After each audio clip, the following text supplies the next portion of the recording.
गल थोड़ा खातिर फिर होई।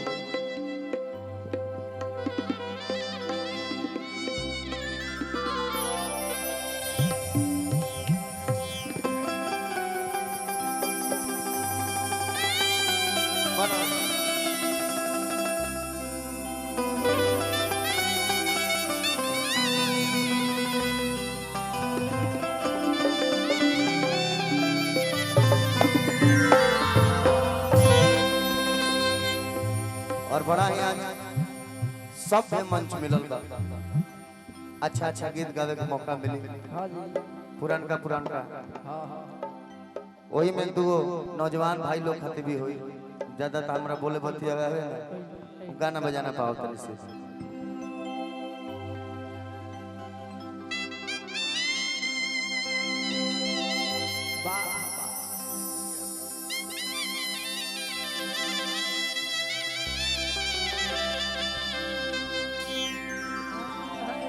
सावरिया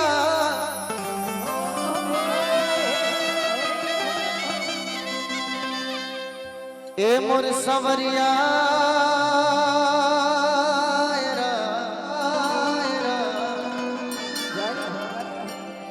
सावरिया रे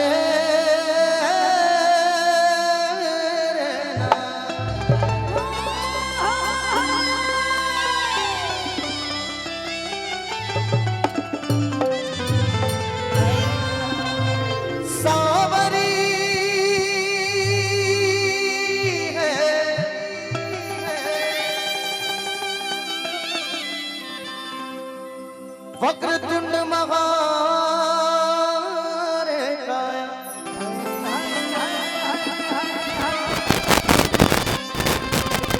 सूर्य कोटि समप्रभा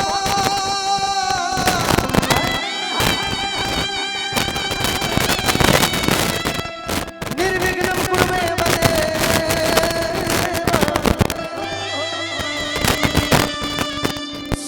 सर्वकार्य सुसर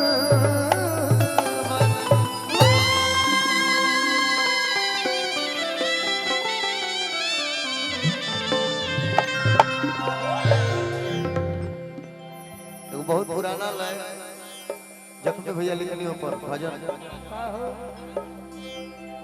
कि काहे जिया दुखवला और चलती हला मोहे बिसार के इतने बता ए दुल्हा गंगा पार। बहुत पुराना है सब संगीत होके तो गावे का मन बुझाता जे समियाना में गाना ही होता मोटकी के मजा देता राजू। यही पर लिखल है कि चंदन करे ले बंदन अरे गौरी है गणराज जी आइए गजानन सफल करी हमरो काज।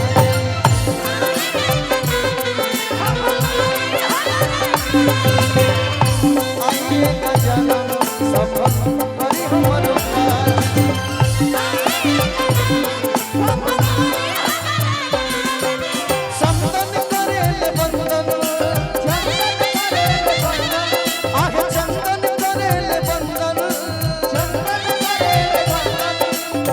गौरी है गणराज जी आइए गजानन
नमवा बाबा दुनिया पुकारता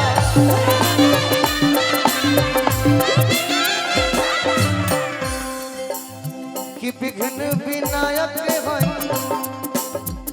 मंगल के करता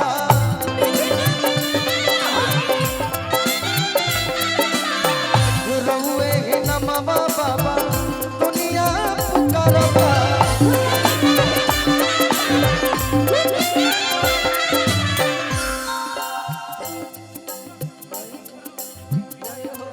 विनय भैया और टुन्ना सिंह सुमराव की तरफ से हमारे सोनू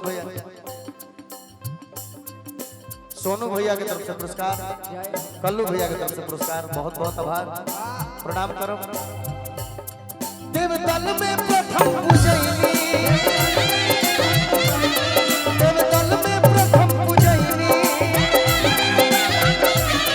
आगे सुनिए महाराज जी आइए गजानन सफल करे हमरो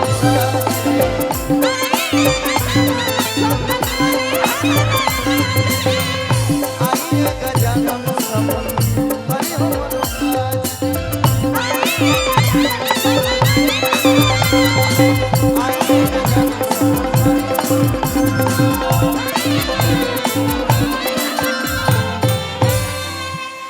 नगेंद्र भाई और विक्की भैया बहुत बहुत आभार। भजन के संध्या हम समाप्त